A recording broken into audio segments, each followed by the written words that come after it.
శ్రీమాత్రే నమః శ్రీ గురుభ్యో నమః. అందరూ ఎలా ఉన్నారు? చాలా రోజుల నుంచి నన్ను ఈ గణపతి తర్పణాన్ని కాస్త వివరంగా చెప్పండి, మేము రోజు ఇంట్లో చేద్దాం అనుకుంటున్నాము అని కొంతమంది అడిగారు. కొంతమంది ఇప్పటికే మొదలు పెట్టున్నారు, మంచి ఫలితాలు కనిపిస్తున్నాయి, మంచి పురోగతి ఉంది. కాకపోతే గణపతి తర్పణం చేసేటప్పుడు మాకు చిన్న చిన్న అనుమానాలు ఉన్నాయండి, అవన్నీ కూడా తీర్చండి అని చెప్పి చాలామంది అడుగుతున్నారు. ఈ వీడియోలో మీకు పూర్తిగా గణపతి తర్పణాన్ని నేను ఎలా చేస్తాను, ఎలా చేస్తే మనకి మంచి ఫలితాలు కలుగుతాయి అనేటువంటి పూర్తి వీడియోని మీరు చూడండి. ఇప్పుడే ఈ వీడియో చూసే వారికి చెప్తున్నాను, గణపతికి తర్పణం అంటే చాలా ప్రీతి. ఒక్కొక్క దేవతకి మనకి శాస్త్రంలో ఒక్కొక్క పూజ వల్ల, ఒక్కొక్క యజ్ఞం వల్ల, కొన్ని మంత్ర జపం వల్ల, కొన్ని సాధనల వల్ల, కొన్ని దానాల వల్ల ఫలితాలు పొందుతారు. మనం గణపతిని అనుగ్రహించాలి, మనము గణపతి అనుగ్రహాన్ని పొందాలంటే మాత్రం ఖచ్చితంగా గణపతికి తర్పణం చేయాలి. శాస్త్రంలో మనం చూసుకుంటే ప్రతి మంత్రాన్ని పునశ్చరణ చేయాలంటే జపము, హోమము, తర్పణము, మార్జనము, దానము, భోజనము అనేటువంటి ఈ ప్రక్రియలన్నీ చేస్తేనే ఆ యొక్క మంత్రం సిద్ధి కలుగుతుంది అని శాస్త్రం చెప్తుంది. ఇప్పుడు వీటన్నిటికంటే గణపతికి ప్రీతికరమైనటువంటి తర్పణం. ఏ విధంగా అయితే సూర్యుడికి నమస్కారం ఎంత ఇష్టమో, శివుడికి అభిషేకం అంటే ఎంత ఇష్టమో, అమ్మవారికి స్తోత్రములు అంటే ఎంత ప్రీతో, ఆయా దేవతల్ని అలా మనం ప్రసన్నం చేసుకోగలం. గణపతి విషయానికి వస్తే తర్పణం వల్లే ప్రసన్నమవుతాడు అని శాస్త్రంలో ఉన్నది. కాబట్టి దాన్ని అనుసరించి మేము మీకు అత్యంత అద్భుతమైనటువంటి గణపతి తర్పణం గురించి చెప్పడం జరిగింది. చాలామంది ఆ వీడియోని చూశారు, వాళ్ళందరూ కూడా ఆ సాధన చేద్దామని సిద్ధమై ఉన్నారు. కాబట్టి ఇప్పుడు గణపతి తర్పణం ఎలా చేయాలి అనేటువంటిది పూర్తిగా చెప్తాను, శ్రద్ధగా ఆలకించండి. మొదటిగా మనకి గణపతి తర్పణం కావాల్సింది, మనం గణపతి రోజు తర్పణం చేద్దాం అనుకుంటున్నాం, ఉదయాన్నే ఏమి టిఫిన్ తినకుండానే మనం ఈ గణపతి తర్పణం చేయాలి. ఇది మొదటి నియమం ఏంటంటే మనం టిఫిన్ చేయకుండానే గణపతి తర్పణం చేయాలి. మనకి ముందుగా కావాల్సింది స్నానం చేసిన వెంటనే మంచినీళ్ళు ఏర్పాటు చేసుకోండి. అది బోరు ఉంటే బోరు, లేదంటే ఫిల్టర్లో ఉన్న ఫిల్టర్ నీళ్ళు, ఫ్రెష్గా ఉండే వాటర్, తర్పణానికి మంచినీళ్ళు. అలాగే తర్పణం చేసుకోవడానికి ఇలాంటి ప్లేట్ కానీ, లేకపోతే ఇలాంటి గిన్నె ఏదైనా సరే, అది ఏదైనా పర్వాలేదు, రాగిది ఉంటే రాగిది, ఇత్తడిది ఉంటే ఇత్తడిది, లేదా స్టీల్వే ఉన్నాయి మా దగ్గర అంటే అవి మంచిగా ఉండే గిన్నెని, భగవంతుడికి వాడే గిన్నెని ఏర్పాటు చేసుకోండి. మీకు ఈ గణపతి తర్పణం చేయడానికి మొట్టమొదటిగా యంత్రం ఉండాలి. గణపతి యంత్రం మీ దగ్గర ఉండాలి. లేదు స్వామి మా దగ్గర గణపతి యంత్రం లేదంటే చేయించుకోండి. మార్కెట్లో మనకి ఎక్కడికి వెళ్ళినా పూజా స్టోర్లో గణపతి యంత్రం అంటే ఇస్తారు. గణపతి యంత్రం దొరకలేదనుకోండి, మన ఇంట్లో ఇలాగా గణపతిని ప్రీతిగా పూజ చేసుకునేటువంటి విగ్రహం, అది ఏ లోహమైనా పర్వాలేదు, ఎలాంటి లోహం విగ్రహం అయినా సరే ఏర్పాటు చేసుకోండి. దాన్ని మీకు అభిముఖంగా పెట్టుకోండి, అంటే మిమ్మల్ని చూస్తున్నట్టుగా పెట్టుకోండి. పెట్టుకున్న తర్వాత పంచపాత్ర ఒకటి అవసరం, దాని తర్వాత జపమాల ఒకటి పెట్టుకోండి. అలాగే స్వామివారిని ఈ గణపతి తర్పణం తర్వాత పూజ చేయడానికి మనకి పంచోపచారాలు సంబంధించినటువంటి సెట్ని ఏర్పాటు చేసుకోండి. గంధము, కుంకుమ, ధూపము, పుష్పము, దొరికితే గరిక, ఫలములు, తాంబూలములు, అలాగే హారతి. ఇవి సింపుల్గా మన ఇంట్లో రోజు దొరికేవే. ఇవన్నీ రెడీ చేసుకున్న తర్వాత ఇంక మీరు కూర్చోండి. కూర్చున్న తర్వాత మొట్టమొదటిగా పంచపాత్రలో నీళ్లు వేసుకోండి. వినాయకుడికి దండం పెట్టుకోండి. ఓం గం గణపతయే నమః, ఓం శ్రీ మహాసరస్వత్యై నమః, ఓం శ్రీ గురుభ్యో నమః అని ముగ్గురు దేవతల్ని ప్రార్థన చేయండి. గణపతిని, సరస్వతీదేవిని, గురువుని ప్రార్థన చేసిన తర్వాత ఆచమనం చేయండి. మనస్సు, బుద్ధి, శరీరము అంతర్ముఖంగా శుద్ధి కావడానికి దీన్ని పురాణాచమనం అంటారు. ఆచమనాల్లో చాలా రకాలు ఉన్నాయి. పురాణాచమనం, వేదాచమనం, తత్వాచమనం, మంత్రాచమనం. ఇవన్నీ మనకు తెలియదు కాబట్టి పురాణాచమనం అన్ని చోట్ల ప్రసిద్ధిగా వాడుతున్నారు. కాబట్టి ఆచమ్య అని నీళ్లు వదిలేసి ఓం కేశవాయ స్వాహ, ఓం కేశవాయ స్వాహ, ఓం నారాయణాయ స్వాహ, ఓం మాధవాయ స్వాహ, ఓం గోవిందాయ నమః, ఈ 3 నామాలతో నీళ్లు తీసుకోవాలి. గోవిందాయ నమః అని నీళ్లు వదిలేసేయండి. ఇలా వదిలేసిన తర్వాత 16 నామాలు ఉంటాయి పురాణాచమనంలో. 16 నామాలను తలుచుకోవాలి. ఓం విష్ణవే నమః, ఓం మధుసూదనాయ నమః. ఇక్కడ ఇస్తున్నాను. ఈ ప్రకారంగా ఈ నామాలన్నీ చదువుకున్న తర్వాత మీరు కొద్దిగా నీటిని చేతిలో వేసుకొని వాసన చూసి వదిలేసేయండి. ఉత్తిష్టంతు భూతపిశాచాః ఏతే భూమిభారకాః ఏతేషాం విరోధేన బ్రహ్మకర్మ సమారభేత్. ఇది చెప్పుకోవాలి. ఇది చెప్పుకోవడం ఎందుకంటే మన చుట్టూ ఉన్నటువంటి భూత గణాలు ఏవైనా ఉంటే మన ఇంట్లో కానీ, మన శరీరంలో కానీ, మన చుట్టుపక్కల కానీ, మనకు అర్థమయ్యే భాషలో నెగిటివ్, మనల్ని పూజకి దూరం చేసే నెగిటివ్ ఫోర్స్ ఏదైనా ఉంటే అవి ఈ నీటిని కానీ, అక్షతలను కానీ తీసుకొని ఇక్కడి నుంచి వెళ్ళిపోవాలని ప్రార్థన చేయాలి భూతగణాలకి. అయిన తర్వాత ప్రాణాయామం చేయాలి. బాగా గుర్తుపెట్టుకోండి. ప్రాణాయామం అనేటువంటిది ఎంత బాగా చేస్తే మనం పూజ కానీ జపం కానీ ఏదైనా సరే అంత శ్రద్ధగా చేయగలం. ప్రాణాయామాన్ని ఈ శ్వాస నుంచి తీసుకొని ఈ శ్వాస ద్వారా వదులుతూ ఏ మంత్రాన్ని ఉపాసన చేస్తున్నామో ఆ మంత్రంతో ప్రాణాయామం చేయాలి. ఇప్పుడు మనం ఓం గం గణపతయే నమః కదండి.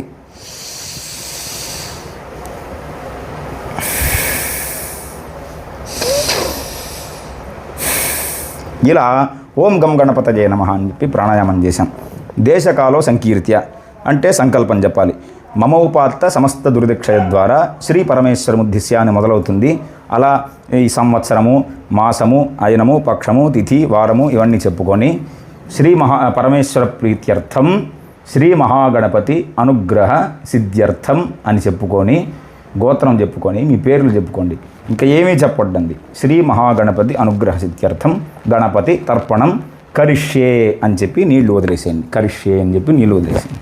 నీళ్లు వదిలేసిన తర్వాత మనము తర్పణం చేద్దాం అనుకున్నటువంటి నీళ్ళు ఏవైతే ఉన్నాయో ఇక్కడ తర్పణాన్ని మంచినీళ్ళతో అదే గంధం నీళ్ళతో కానీ చెరుకు రసంతో కానీ ఆవు పాలతో కానీ చేయొచ్చు.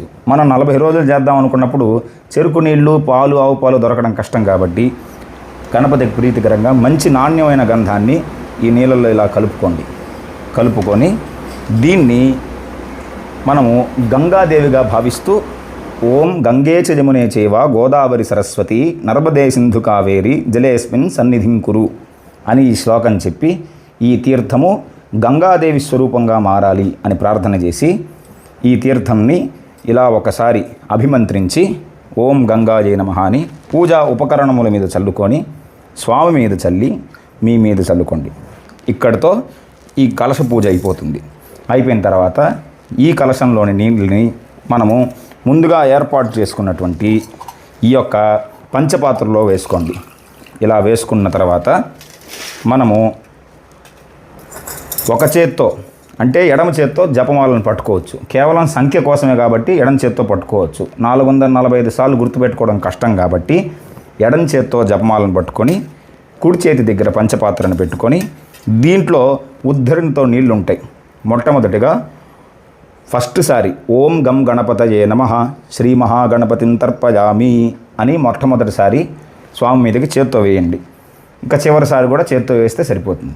మిగతా అంతా కూడా ఉద్ధరిని తీసుకొని ఓం గం గణపతయే నమః శ్రీ మహాగణపతిం తర్పయామి ఓం గం గణపతయే నమః శ్రీ మహాగణపతిం తర్పయామి ఓం గం టు ఈ చేతిలో ఉన్న జపమాల 108 సంఖ్య ఉన్న ఈ జపమాలని 4 సార్లు తిప్పితే 108ల 432 సంఖ్య అవుతుంది. మిగిలిన 12ని మీరు చేతితో లెక్కేసుకోండి. ఇలా 432 ప్లస్ 12 కలిపితే 444 సంఖ్య పూర్తి అయిపోతుంది. మీకు సుమారుగా ఇది ఒక 15 నిమిషాల నుంచి అరగంట లోపల అలవాటైతే 15 నిమిషాలు 20 నిమిషాల్లో అయిపోతుంది. అలవాటు కాని వాళ్ళు, కొత్తగా ఉన్న వాళ్ళు ఒక అరగంట. ఈ అరగంట ప్రతిరోజు స్వామివారి గణపతి తర్పణాన్ని ఇలా మనం చేయడం ద్వారా గణపతి ఖచ్చితంగా ప్రసన్నమవుతాడు. ఓం గం గణపతయే నమః అనేది బాలగణపతి మంత్రము. ఇది స్వామివారికి అత్యంత ప్రధానమైన మంత్రం. అథర్వణ శీర్షంలో చెప్పింది. కాబట్టి ఈ గణపతి మీద పూర్తి విశ్వాసం ఉంచండి. ఆ గణపతి మంత్రం మీద పూర్తి విశ్వాసం ఉంచండి. ఈ తర్పణం ద్వారా స్వామివారు సంతుష్టుడై మన యొక్క బాధలన్నీ తొలగించి మనల్ని అనుగ్రహిస్తాడని చెప్పి ఈ యొక్క గణపతిని ఈ తర్పణం ద్వారా మనం ఆశ్రయిస్తే ఈ తర్పణం ద్వారా ఆశ్రయిస్తే మనకున్నటువంటి అన్ని విఘ్నములు తొలగుతాయి. దీంట్లో ఎలాంటి సందేహం లేదు. ఈ తర్పణం అంతా పూర్తి అయిపోయిన తర్వాత బాగా గుర్తుపెట్టు. గణపతి తర్పణం అంతా చేసేసిన తర్వాత ఆ నీళ్ళని మీ మీద ప్రోక్షణ చేసుకోండి. ఉద్ధరిణితో 1 స్పూను తీర్థంగా తీసుకోండి. మిగిలిన నీటన్నిటిని కూడా ఒక చెంబులోకి తీసుకొని చెట్లల్లో, ఎవరు తొక్కనటువంటి ప్లేస్లో చెట్లల్లో వదిలేసేయండి. చాలండి. తర్పణం పూర్తి అయిపోయిన తర్వాత గణపతి యంత్రం కానీ స్వామివారి విగ్రహం కానీ మనం కడుక్కొని బాగా ఒకసారి మళ్ళీ నీళ్ళతో కడిగి తుడిచేసుకొని స్వామివారికి గంధంతోనూ కుంకుమతోనూ అలంకరించి అదే ప్లేట్లో లేదా వేరే ప్లేట్లో ఏర్పాటు చేసుకొని స్వామివారిని పూజ చేయండి. లం పృథ్వీతత్వాత్మనే మహాగణపతయే నమః గంధం కల్పయామి. హం ఆకాశతత్వాత్మనే మహాగణపతయే నమః పుష్పం సమర్పయామి. యం వాయుతత్వాత్మనే శ్రీ మహాగణపతయే నమః ధూపమాగ్రాపయామి. రం తేజస్తత్వాత్మనే శ్రీ మహాగణపతయే నమః దీపం దర్శయామి. వం అమృతతత్వాత్మనే శ్రీ మహాగణపతయే నమః అంటూ మనం ఏదైతే ఆ రోజుకి స్వామివారికి పెట్టాలనుకున్న పండ్లుంటే పండ్లు, కొబ్బరికాయ ఉంటే కొబ్బరికాయ, లేదా డ్రై ఫ్రూట్స్నైనా స్వామివారికి నైవేద్యంగా సమర్పించేసేయండి. అమృతోపహారం నైవేద్యం సమర్పయామి అని చెప్పండి. తర్వాత సమస్తోపచారాన్ శ్రీ మహాగణపతయే నమః సమస్తోపచారాన్ పూజా నమస్కారాన్ సమర్పయామి అనే పుష్పాలు వేసేసి స్వామివారికి మంగళ నీరాజనం ఇచ్చేసేయండి. ఇచ్చేసి స్వామివారిని ప్రార్థించుకోండి. మీకు ఏదైనా శ్లోకాలు వస్తే వినాయకుడి అవన్నీ చదువుకొని ప్రార్థించుకొని గణపతికి ఈ పూజా తర్పణాన్ని అర్పణ చేయండి. గుహ్యాతి గుహ్య గోప్రేత్వం గృహ నస్మత్కృతం జపం సిద్ధిర్భవతు మే దేవి త్వత్ప్రసాదాత్ సురేశ్వరి అని చెప్పి ఈ యొక్క గణపతి తర్పణాన్ని అనేన మయా ఆచరిత శ్రీ మహాగణపతి తర్పణేన పూజనేన భగవాన్ సర్వాత్మక సర్వం శ్రీ మహాగణపతి సుప్రీనాథు అంటూ ఇలా వదిలేసేయాలి. స్వామివారి పాదాలకి మనం చేసినటువంటి పూజని తర్పణ 41 రోజులు స్వామివారి మీద అత్యంత భక్తి శ్రద్ధలతో ఈ గణపతి తర్పణాన్ని చేయండి. మీకున్న సమస్తమైన ఆటంకాలు నివృత్తి అవుతాయి. చాలామంది అనేక మార్లు అడుగుతున్నారు, అయ్యా మాకు ఆ కష్టం ఉంది, మాకు ఉద్యోగం కావాలంది, మా జాతకం పరిశీలించండి, మాకు వివాహం ఆలస్యం అవుతుంది, నేను ఏదైనా ప్రయత్నం చేద్దామంటే విఘ్నాలు కలుగుతున్నాయి, లేదా సాధన చేద్దామంటే విఘ్నాలు కలుగుతున్నాయి. దేనికైనా విఘ్నాలు కలుగుతూ ఉంటాయి మనకు మానవుడి జీవితంలో. అది ఆ పూర్వజన్మ కర్మ వల్ల విఘ్నాలు అనేవి మనకు కలుగుతూ ఉంటాయి. ఇలాంటి విఘ్నాలన్నీ కూడా మనం హరించి ముందుకు సాగాలంటే విఘ్నేశ్వరుడి అనుగ్రహం ఉండాలి. ఆ విఘ్నేశ్వరుడికి అత్యంత ప్రీతికరమైనటువంటి ఈ గణపతి తర్పణాన్ని మనం శ్రద్ధాభక్తులతో ఆచరిస్తే చాలు. ఈ మంత్రము మీకు గృహోపదేశంగా కావాలి అనుకుంటే ఒక్కసారి ఓం గం గణపతయే నమః అని మంత్రాన్ని పేపర్లో రాసుకొని శివాలయంలో దక్షిణామూర్తి దగ్గర కానీ ఈశ్వరుడి దగ్గర కానీ పెట్టి అర్చన చేసి ఆ పేపర్ తీసుకొని శివుణ్ణే శివాయ గురవే నమః అనుకుంటూ భావించి చేయొచ్చు. మీరు తప్పకుండా ఈ గణపతి తర్పణాన్ని ఆచరించి అత్యంత అద్భుతమైన ఫలితాలు పొందుతారని కోరుతున్నాను. శ్రీమాత్రే నమః.